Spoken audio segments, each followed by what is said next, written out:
Okay, we'll go ahead and get started. It's my great pleasure to introduce to you my good friend and wonderful scientist, Tom Radomski. Thomas, we just learned his full name. A little bit of background about Tom, or Thomas. Tom grew up in St. Louis and then went to Missouri State University for undergrad, as did I, and that's where I actually met Tom. We were in the same program together, and then we did some like student club things together. So we were pals in undergrad.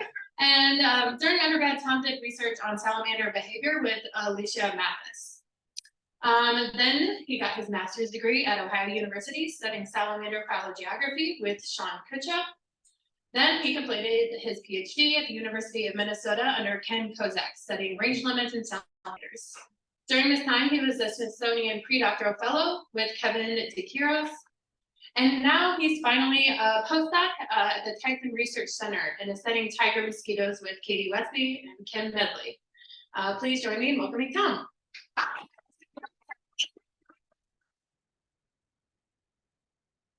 So thank you for the intro, Kara. Thank you all for being here. Thank you for hosting.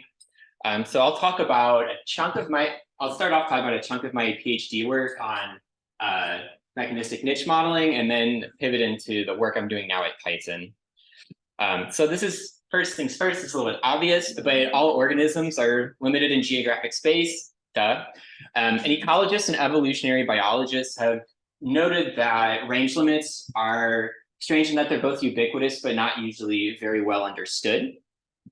And given rapid environmental change and species invasions, understanding the processes to stabilize species distributions are of great importance. So in this sort of heavy-hitting review from 2009 on geographic range limits, Kevin Gasson had this sort of pessimistic take. There may be few general patterns as to the determinants of these range limits, and it's not really clear why there should be any general patterns because there's so many different causes of them and they can be synergistic and vary in relative importance. For instance, the abiotic environment can limit the distribution, as well as competition, disease, predation, dispersal limitation, pollinator limitation, host range limitations in the case of parasites. So where do we go from there? So pairing Gasson up with another review from the same year that was pretty influential on range limits. They kind of do things in what I call like the meta-analytical tradition. You take everything that's been published and you sort of tally it up and review the results, which I think is a very useful way for thinking about what's been done and what is yet to be done. But maybe a different way of thinking about causal explanations is trying to think more generally about what's a first principles hypothesis. So in the case of range limits, I would argue that our first principles hypothesis of range limits would be the Grinnellian niche limits hypothesis, which is simply put, it's just species are limited by the abiotic environment to which they can physiologically tolerate. And of course, this isn't going to be right a ton of the time, but it's very helpful as a first guess. And in the ways in which that's erroneous can sort of guide us to find other causes of limiting factors. Now, how much experimental support do we have for Grinnellian niche limits as the main driving factor in limiting species distributions? And this synthesis from 2016 by Li and colleagues, about 31 in 40 experimental cases found that range limits were niche limits. In other ways, you move individuals outside the geographic range and performance declines. And there's a similar finding from Hargreaves and colleagues in 2014, where about 83 out of 111 cases found support for niche limits being range limits. But I do want to push back a little bit on these takes. So first, transplant experiments often don't separate biotic and abiotic conditions. So it's not a super strong test of Grinnellian niche limits. The decreases in fitness outside of the range can still result in positive fitness. So even if you do worse in a different location, populations might still be viable. And different causes at different range edges can make interpretation really difficult. And that's going to be more important for species with really large geographic ranges that might have different limiting factors. For instance, an old idea is that if you're closer to the poles, climate's more important. If you're closer to the equator, that side of your range might be more limited by biotic interactions. And one other thing I'll add is that sometimes when these transplant experiments happen, explaining why fitness declines isn't always done. So sometimes they can even be a little bit too phenomenological. So in addition to using experiments, which I don't think there's any good substitute for a field experiment, I think modeling is still really important. And a really primary way of testing the niche limits hypothesis would be by building these correlative ecological niche models. And the way these run are fairly straightforward. You have georeferenced species occurrence data, basically points on a map, and you overlay that with environmental data, which you are assuming to be important in regulating a species distribution. And then you run that through some sort of statistical algorithm. And that could be as simple as logistic regression, or it can be as complicated as some sort of machine learning tool like random forest. The problem with these models, among many, is that they are inherently circular. We typically find the highest habitat suitability where we know something already is, and we find the lowest habitat suitability where something is not. These typically are not very biologically informed, even in terms of selecting the environmental predictors for a species distribution. And also the output of these models is usually pretty abstract. A lot of times when people see a heat map from a correlative model, their assumption is that it's giving us a probability that that species is present, scaled from 0 to 1. In most cases, there's not even that concrete of an interpretation. Usually it's a relative measure of habitat suitability, which I think is pretty abstract. So a way to circumvent some of those issues is to implement what's called mechanistic niche models, or process-based models. So for my work, I'll be talking about a salamander-specific one developed by Matt Gifford and Ken Kozak, who are actually both alums of this department, and Ken Kozak was my PhD advisor up at Minnesota. And for this specific example, they modeled the distribution of Plethodon jordani, the red-cheeked salamander, which is endemic to the Great Smoky Mountains. So just to be brief, you feed in certain trait data, so like things related to physiology, behavior, and morphology. We combine it with relevant variables like ground temperature and humidity.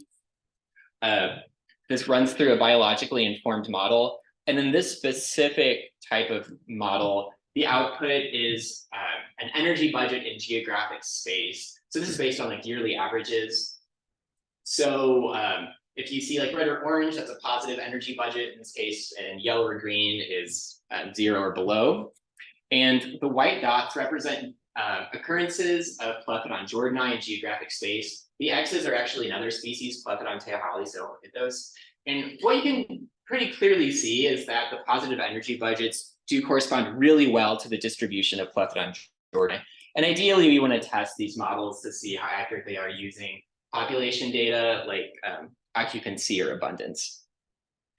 Now, currently, Order 2009 is sort of like the authoritative review and prospectus on mechanistic niche modeling. If you build one of these models, you're definitely citing that paper. As of last night, it had been cited 2,240 times. And I'm going to speculate that probably well under 100 of those citations actually used a mechanistic niche model in any way. So people are well aware these are really important and very useful, but a lot of times folks aren't actually implementing them. And I think there's a number of reasons for that. One is that getting the environmental data that these models are compatible with can be really, really difficult.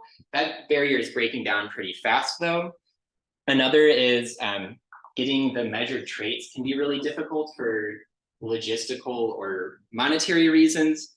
And also, I don't think everyone is very comfortable building a model from scratch. So what I set out to do was to implement this mechanistic niche model for salamanders and use it in my study system, which I'll get to soon. But before we do that, I want to consider the ways in which our estimates of a species' Grinnellian niche could be wrong and what it tells us. So in this kind of silly example, the green area is the actual geographic range of our species, but the whole area where it could be found where the abiotic habitat is suitable is within the bold line.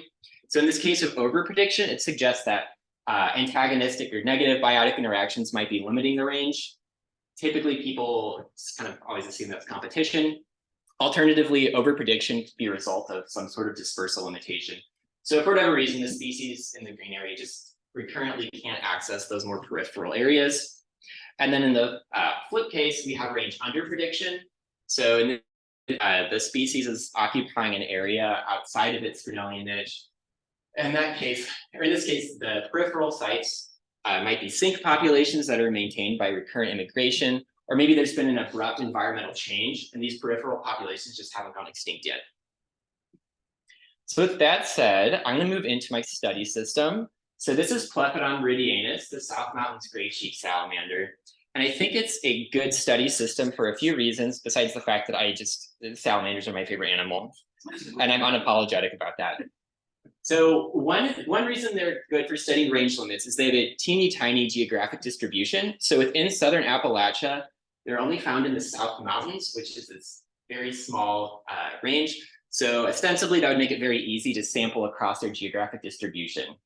I say ostensibly because there are very few roads through this area, so that meant we just had to hike a lot at night because they're nocturnal, which was fun and also very scary.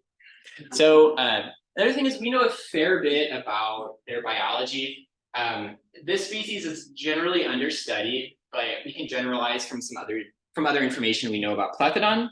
So they're very dispersal limited, territorial, and exhibit strong site fidelity. And that's important because if we find a salamander at a given location, we know it probably lives there. So the association between the habitat at that site and where we actually found it should be strong. They have extremely low metabolic rates. They're very energetically thrifty. So it's important that we know that a priori for developing models. We know roughly when they'll be active. So they forage on the forest floor at night under cool, moist conditions. Otherwise, they're pretty much underground. And they experience rapid cutaneous water loss from their skin, which we are assuming is important for a limiting factor and why they're only active at night. And some information about the South Mountains.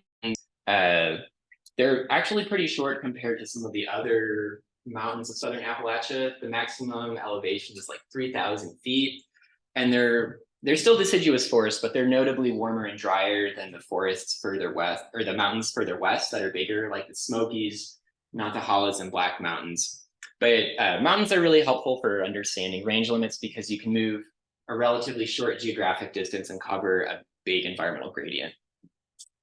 And I also just want to add in some general knowledge of salamanders, just because I realize a lot of people are unfamiliar with them.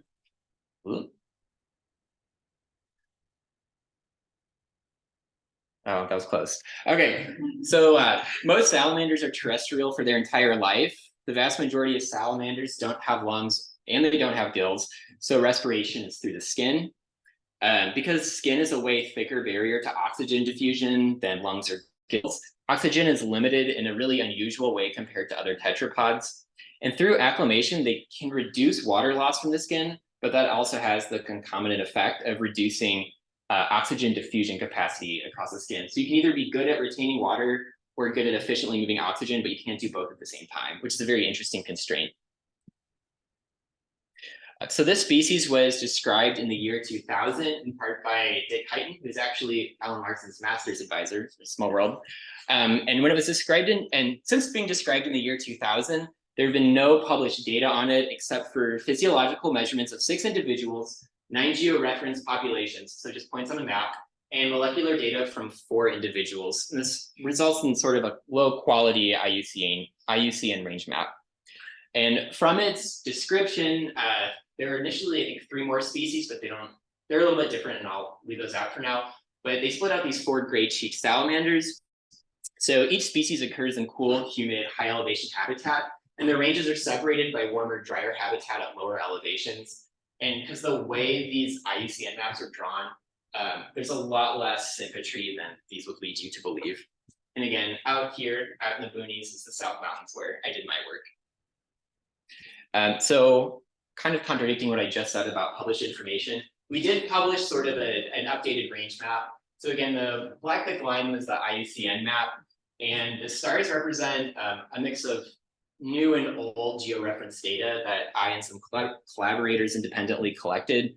And then using some new and some old machine learning techniques, we came up with this improved geographic distribution in light gray.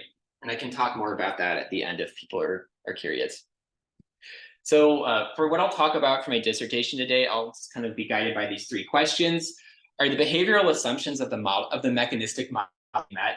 And for this, we're thinking before we even try predicting the range, are the inner mechanics actually accurately reflecting the natural history of this organism? Does short-term climate variation influence our understanding of contemporary range limits? And what is the importance of interspecific competition in determining range limits? And for that last question, I'll just say that in ecology, there's a number of really influential field experiments that happen to be done on Plethodon salamanders of Appalachia. So there's kind of a precedent for thinking that competition might be important in range limits. So I want to quickly outline how this mechanistic model works.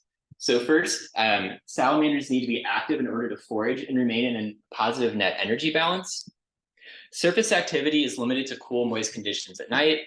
The duration of foraging at night is limited by night hours, which we just capped at a total of 9 hours they could be active as a maximum, and the amount of water loss before a moist refuge is sought. So that's what we call the water time limit. It's this assumption that after they hit a threshold, they just go back under a threshold of water loss, they just go back underground to avoid further dehydration.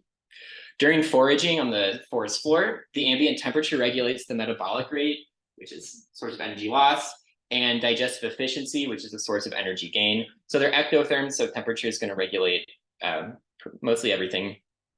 Following surface activity, salamanders completely rehydrate underground. And when underground, the metabolic rate is regulated by soil temperature. And again, I'm first going to hone in on this behavioral component. Can we actually predict when they're foraging? Because that's going to be really important, because that's when they actually can enter the positive part of the energy balance.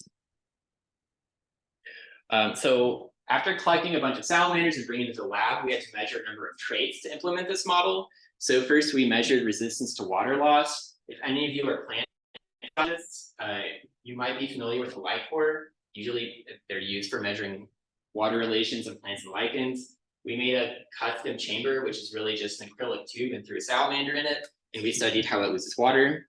Next, in this second behavioral experiment, we measured the water time limit. So how long are they active before they cease, or how much water do they lose before they cease activity?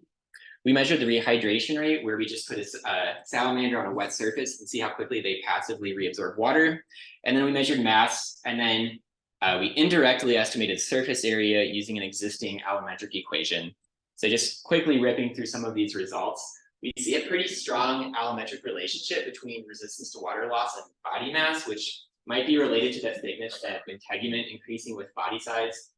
And then we estimated rehydration rates and water time limits. And I was able to use existing data that was a mix of published and unpublished from people who were very nice at sharing stuff. So what you see here is the extremely low metabolic rates in blue and purple, and the resting metabolic rate is in purple. The active metabolic rate was assumed to be 1.5 times that. And then the giant thermal performance curve is energy assimilation. So how good are they at bringing in energy? And this is what I mean when I say salamanders are very energetically thrifty. Okay, so to test if the behavioral assumptions of the model are accurately predicting salamander behavior, we had to go into the field. And I'll talk a little bit more about the field component towards the end. But essentially what happened was we had plots that we resurveyed, and for a fraction of them, we knew they were occupied by our study species. And we used that information to predict, to test predictions about potential foraging time in this mechanistic niche model. And to spice things up, we kind of did this a few different ways to see if it would change our predictions, to be variation in accuracy on how well we could predict salamander surface activity. So in the first model, PFT1, they're active until they hit the water time limit, and then they go back underground. In the second model, they're surface active until they hit the water time limit, but they can also rehydrate if it's rained that day.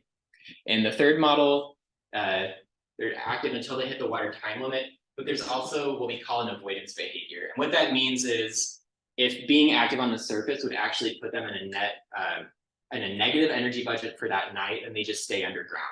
And there's some empirical data suggesting that the avoidance behavior has huge implications for modeling ranges and modeling climate change impacts. Finally, in the last case, they can rehydrate, and they also have the avoidance behavior. Okay, so I'm going to try to roll through these pretty fast. But what you see in this map is you see temperature on the x-axis, relative humidity on the y, and everyone in the figure, the color scale is the estimate of potential foraging time from 0 to 9 hours. And plotted on there in red and blue are the detection data from the plots that we knew were occupied by salamanders. So the red dots are conditions where we detected a salamander, and blue is where we had a non-detection. Area under the curve, or AUC for short, is a statistical measure of how well we were able to predict more foraging time when we did find salamanders versus the amount of foraging time when we didn't. So how can you discriminate between those two observations? 0.5 would be a random guess, so higher than that is good. So our AUC of 0.6858 is better than random, but it's still not very good. By convention, oh, sorry. So it's detection and non-detection, right? Predicting time, like how do I read this plot? Oh yeah, I'm sorry. Yeah. So the model itself is actually predicting time. That's a very good question. This is an estimate of how long they should be active, and detection or non-detection is taking the combination of temperature and relative humidity, running that through the model, and then the point itself is just whether it was found under that condition or not, with the expectation that you would be more likely to find a salamander if we have more surface activity predicted. Does that make sense? Okay, so the claim, the thing here that's supporting the hypothesis is that the red points are broadly slightly higher than the blue cloud? Yeah, essentially, yeah. As you can tell, it's like very, very subtle. The discrimination was pretty weak. And when you include what happens if you incorporate, oh, I'm sorry. Also, omission error is, did we not find salamanders when we predicted they would be active? Well, we obviously overrated the whole time, so we have a 0 omission rate. When we incorporate rehydration, the problem's actually kind of worse, but statistically, as calculated here, it doesn't change. All that's happening is if they can rehydrate, they should be active more. And when we include the avoidance behavior, this is actually identical to the first case. This avoiding energetic negative nights doesn't really have an impact in this, and I'll explain why. So in the third model, it's the exact same as the first. In the fourth model, if you have rehydration and the avoidance behavior has no difference from when you just rehydrate. So that's not really telling us a whole lot. So why did energy saving behaviors not influence the predictions of the model? 2 reasons. It's pretty straightforward. One is that the rate at which they can assimilate energy from food is so much greater than what they lose through just their basal metabolic rate that it doesn't really matter. And also the thermal optimum is like between 25 and 26 degrees Celsius, which is pretty high. But salamanders are usually, at least in our case, we're maybe active from like here on back, between like 3 and like 21 degrees. Okay, so our simplest model for predicting salamander foraging time, which again is just they lose the threshold amount of water and go back underground, was maybe best in terms of simplicity and just minimizing omission error, but it's clear all models way overestimated how long these salamanders were active. So to kind of improve the implementation of this model for modeling distributions, it's important to incorporate probability detection to sort of downweigh the overestimation. Okay, so moving on to the second question, does short-term climate variation influence our understanding of contemporary range limits? So to run this model in geographic space, I iterated foraging time across years using environmental data. So ground temperature was estimated using Niche Mapper and Microclimate, which are 2 R packages at a scale of 500 meters by 500 meters. And humidity and soil temperature were estimated indirectly using existing biophysical equations. And the way these 2 R packages work is they basically take data about elevation, some physical processes and canopy, and use serially sampled weather station data. We combine this information, the environmental data, with metabolic data to estimate the energy budgets. And again, respiration is our constant source of energy loss, while energetic gains are made from foraging during surface activity. And we repeated this for different years. So the data set went all the way back to 1949 to the present. Running this for any 1 year is extremely slow. So what I did is I just picked 1 year per decade, separated by 10 years, and did it for those 8. So first, let's look at the averaged results. So if we compare energy budgets to where we know populations exist, we compare those energy budgets to a random sample of the map, we get pretty good discrimination ability. It's significant. So AC is fairly high. But we have no omission error, which means every population that we had a positive energy budget. The problem is that we have high commission, and I don't necessarily mean that in like a quantified sense, but basically if you leave the geographic distribution, like in case these low elevation areas, we still get positive energy budget. So really what we have in this averaged model, average across years, is a lot of overprediction. But the story changes if we break this up by years sampled. So in all cases, we still predict higher energy budgets where we find the species over a random point. But we still have no omission error, except for the year 2011. There's like kind of an anomalous, like high elevation site that becomes negative. But we have and we still have pretty high commission error, except for 1961, 1981, and 2021. So you can tell in the white areas, it's actually doing a fairly good job of not over predicting for those years. Yeah. Are the points like detection places? Those are georeference populations. Okay, they seem to be the same across all. Yeah. So I tested them with the same geographic data set. Yeah. So there's not timestamp data. So this species is like really understudied. So it's not saying that. So yeah, I don't have data to say that like those. I'm not assuming those populations were there necessarily, but it's a way of testing, looking at the stability of the predictions over time. Which is that's a good question. So what I did next was I just took everywhere where there's a positive energy budget and just overlay those areas if they were positive for every year sampled. And this is interesting because this shows, so this is just the areas that were always in positive energy budget, and we get fairly low omission errors. There's 1 or 2 populations not predicted, but we also get really low commission in the sense that the predictions fit pretty snugly to the actual distribution of the species. And this, there's a lot of different ways of interpreting this, but I think one is that it might suggest long-term dispersal limitations. So in good years, they're not simply colonizing a lot of new habitat and then being left there when the habitat recedes.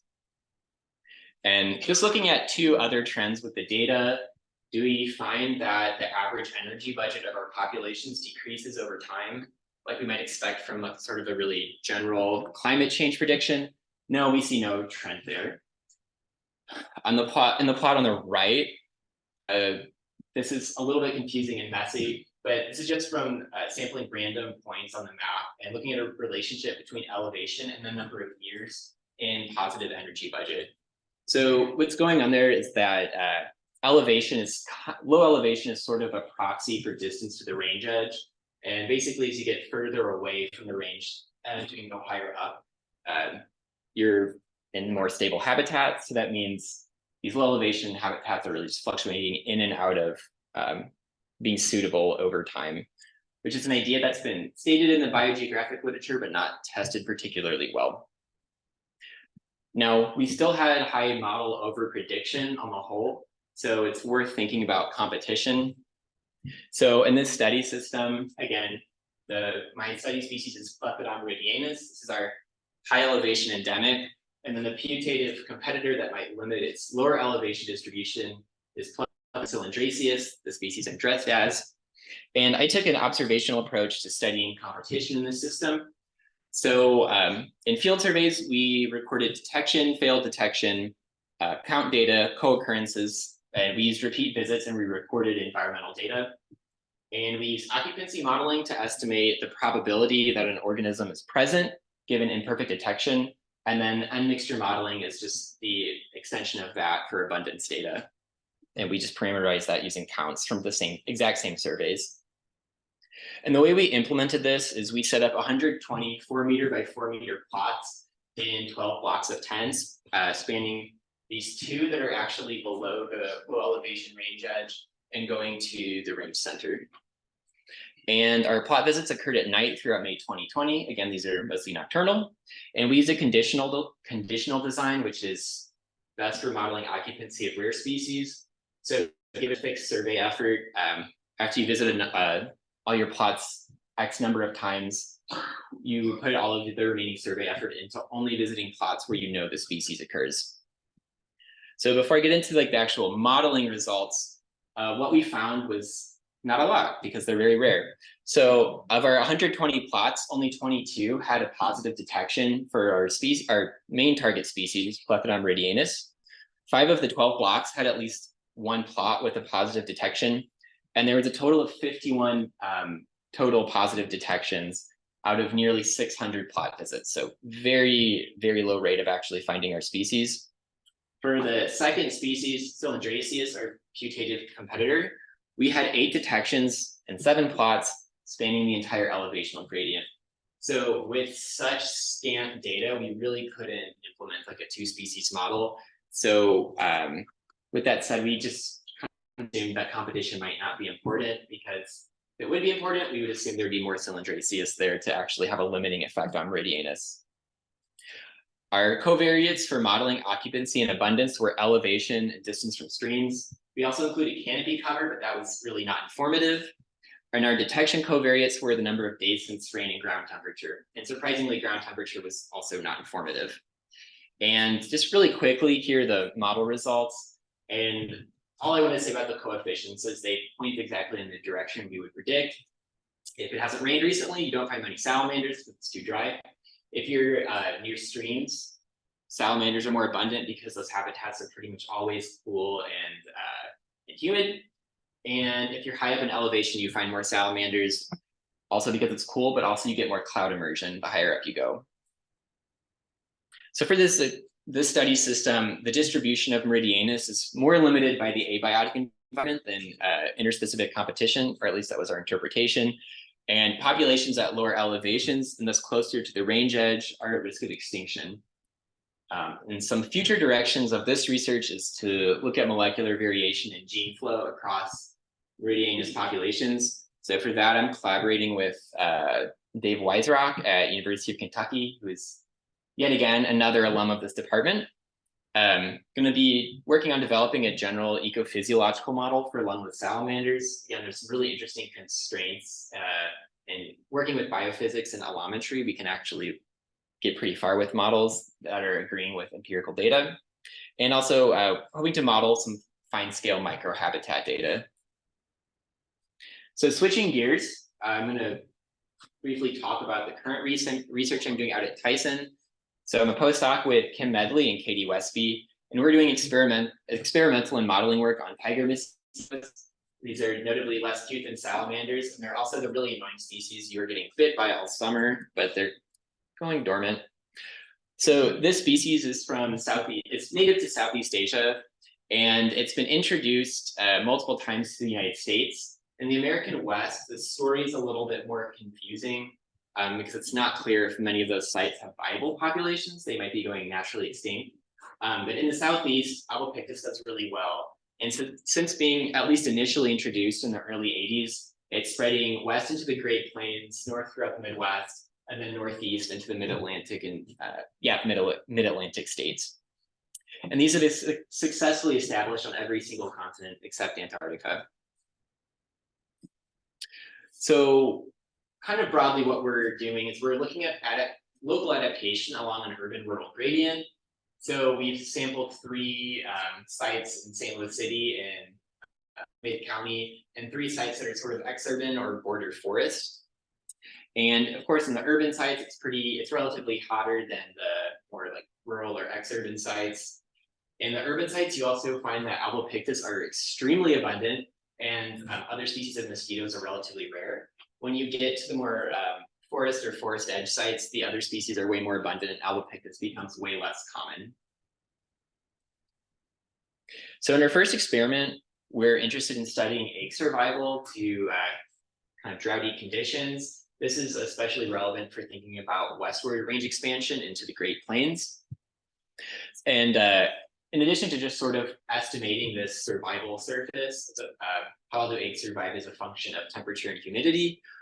We also want to test if urban populations have enhanced survival in hot and dry conditions. And we're also going to use artificial selection to measure narrow sense heritability of survival to droughty conditions and try to see if there's a clear upper limit of selection on this trait.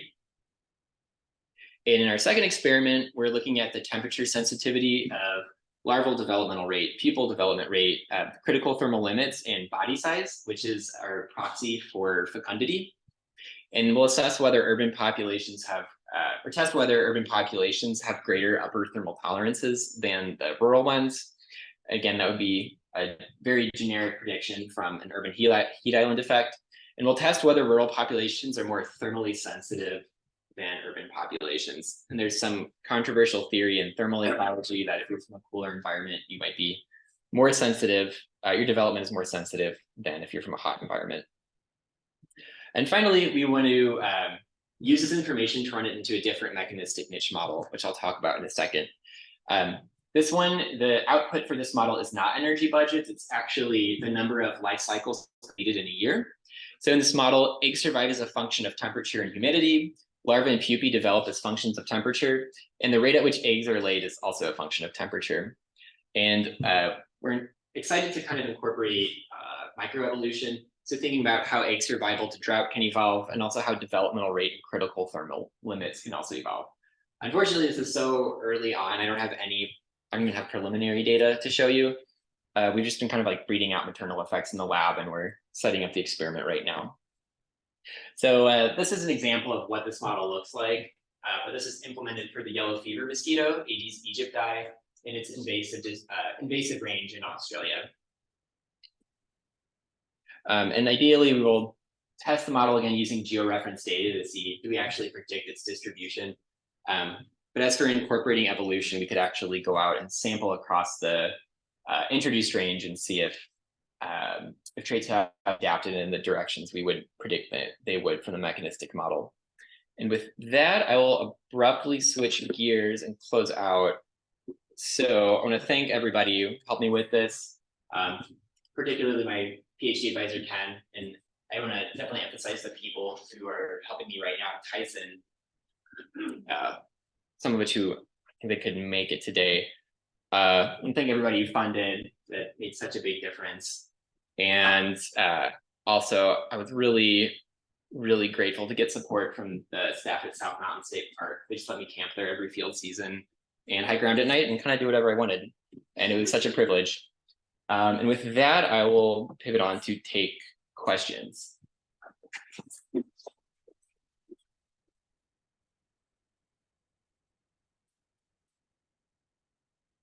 Any time for questions? Hey, it's a neat talk.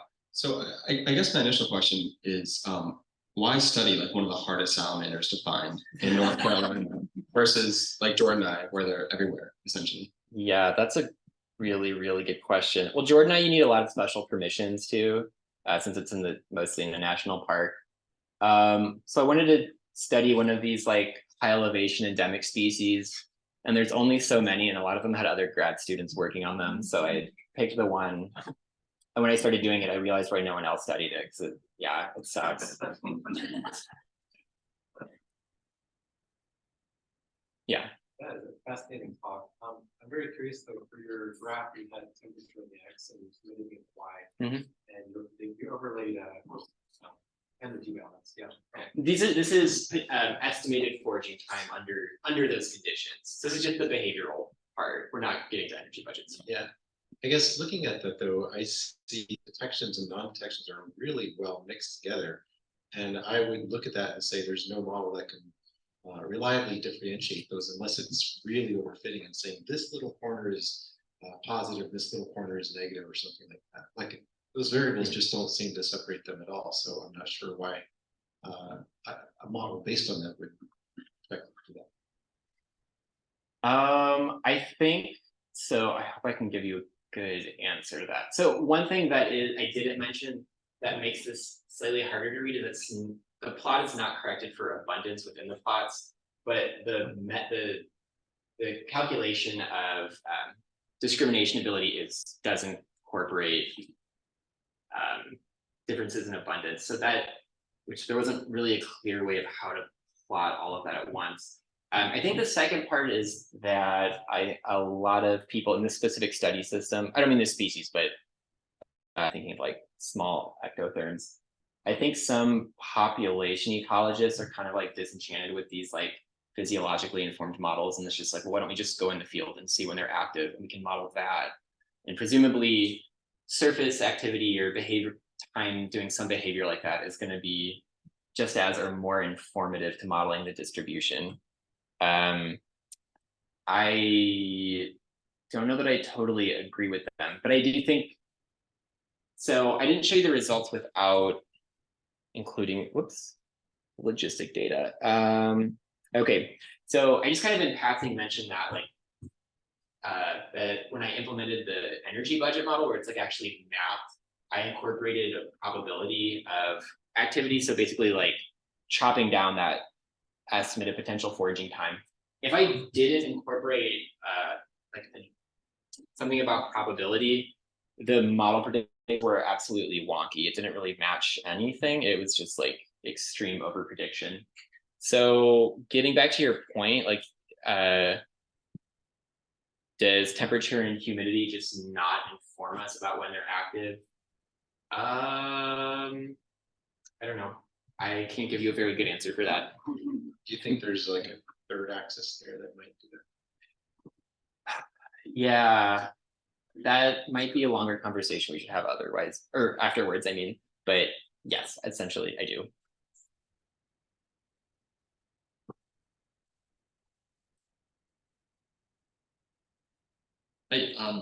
I'm really curious about this trade-off between oxygen assimilation and water retention. Mhm. And I don't know if the mountains are tall enough, but just asking, at what point would the mountains have to be tall enough for that capacity to assimilate oxygen to really kick in for that trade-off to start to really implement affecting? Yeah, I think if I know where you're going with that, it's not so much about like the concentration of oxygen isn't in the air is an issue. It's more like if they acclimate like either in the field or the lab, like you do see basically what happens is they kill off capillaries that are right under the skin, and what that's essentially doing is thickening the skin. And so like that's how they acclimate, and that's so it's not so much that the air is getting thinner, it's just that like by thickening that barrier, air is going to move like way more slowly across it. So they get much better at retaining water, but they're not but yeah, they're just breathing in slower. Does that make sense? Does that answer your question or Yeah. Okay. Yeah.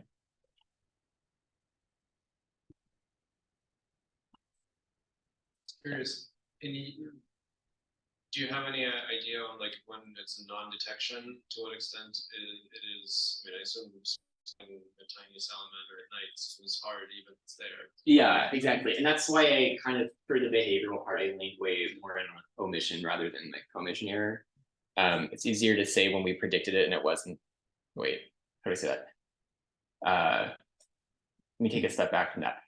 But yeah, that was definitely why we kind of thought over prediction would be a better error than under prediction, because yeah, imperfect detection is going to be there no matter what. So was your question like?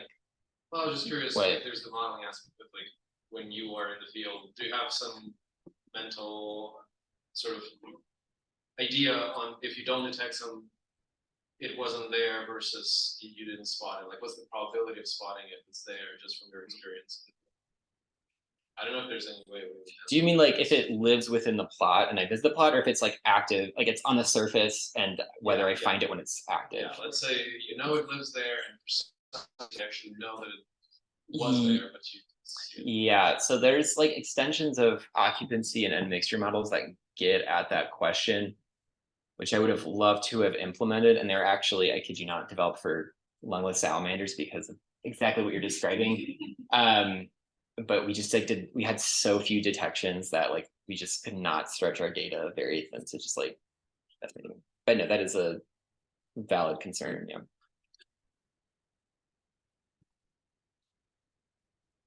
So my understanding is that this model is mostly based on foraging behavior and energy budgets. Are there other kinds of behavior that you think would add to a model, like any sort of reproductive behavior or how That's exactly what I was offspring gonna say. dispersal from parents?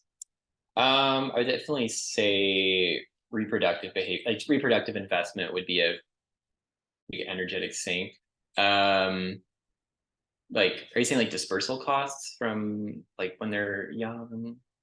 Both, like, I don't know if just natural history wise, if they need specific conditions for reproduction. That's different than foraging. I guess I'm not totally sure, but I would say though that yeah, reproductive costs would be the clear one. And again, they don't move very much, so like presumably like energetic demands from just like dispersing across the landscape are pretty negligible. Sorry, no. I was just wondering, given how sparse the data is, like detections are so rare. But if you saw it, is it feasible to just like watch it, how long it is actually out there? Wouldn't that give you extra, because you're predicting something about hours? And Although also here, like your area is so like all in the 9 hours, that's probably another problem with the Yeah. like, discrimination power. But if you had some observations elsewhere, like looking for some, of course you don't see when it comes out, but it's still related. yeah, I have had this conversation a lot with people who've been studying salamanders way longer than me, and they are very pessimistic that you could do that well, just because like burrows will have like multiple entrances. We talked about like putting out cameras where we knew burrows were like a priority and see if we could do something with that. And for a lot of logistic reasons, that wouldn't have worked. But no, that is a really good question.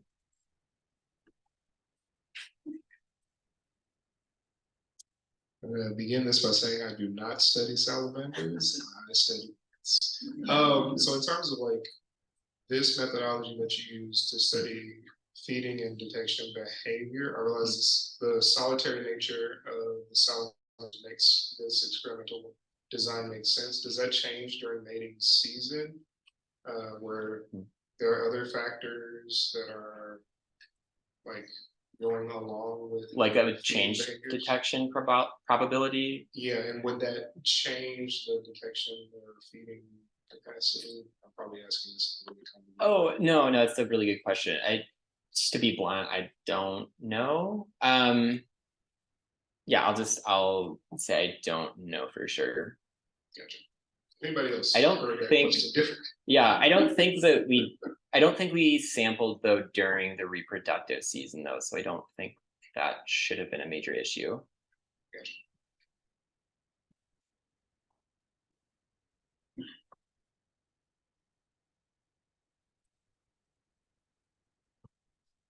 Really awesome talk. This might be a little bit of a pie in the sky question, but like, do you observe much variation in microhabitats? Perhaps I know a lot of these plethorans have like they're really specific to like talus slopes and like these other types of like really specific substrates. Did that in any way help inform where you potentially find them, either just in your surveys or otherwise, or was the habitat just more homogeneous than I'm thinking? I'm gonna say it seemed pretty homogeneous to like me as a human. I'll say this, I thought I was gonna find way more than I did. So there was like a few seasons of like more haphazard surveying where we were just like mapping things out. And then I think this was like basically my third or fourth field season. And yeah, I was like shocked by how few and how infrequently we found them. This was also like an unseasonably cool spring when we were there. So like that is worth mentioning. I will say it's like, as I mentioned, like if you go higher up, you get more like cloud immersion, it cools down. But there's like sort of like a weird mid-elevational thing we saw where there's like these like thin, dry ridges that I think naturally burn fairly frequently. I mean, they're suppressed now, but like they're within the last 10 years, there's been at least one fire there. And those habitats looked like very bad salamander habitat. Never saw any there until my very last field season when they like mysteriously appeared in like the shittiest habitat. And what do you make of that? I don't know. It took years to find them there, but yeah. Super cool. Thank you.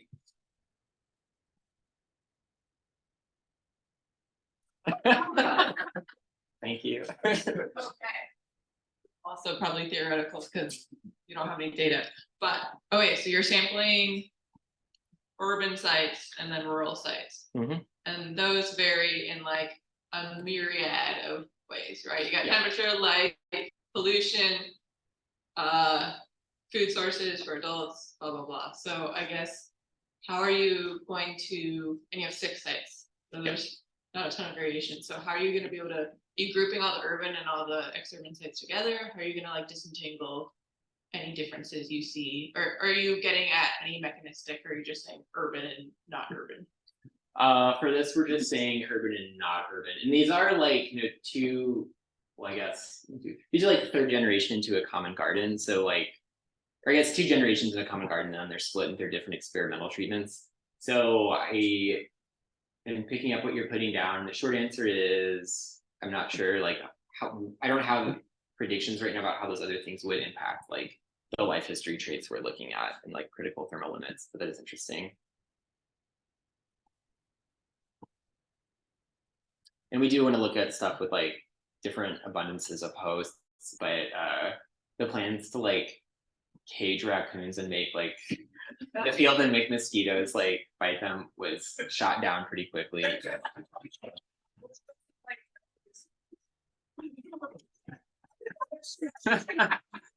That took me a second.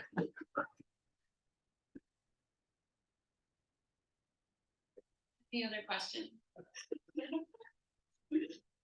Okay, I promised I would not forget to do this, and I almost did. So I did just want to plug, there is an LEC event next Friday. And it is part of the MDive STL, like subset of the LEC, so that's the microbes of diverse environments. And it is in conversation with Michelle Leroux and Liz Millot. These are 2 professors who recently established their lab groups at WashU, and the event is designed for faculty, students, and researchers who are passionate about incorporating the study of microbiome into various biological systems. So they're going to be talking about presumably setting up their labs and the work they do, and I don't know, possibly opportunities to network, things like that. So if you're interested in signing up for that, the deadline to register is today. So you can come find me, and I can get you the link if you haven't been sent that information. But yeah, hope to see you there. And then, of course, we will be having a reception after this across the hall, where we can continue conversations about Tom's great work. So let's thank him one more time.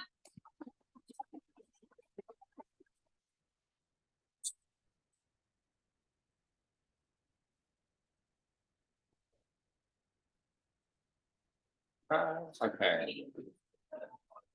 Oh,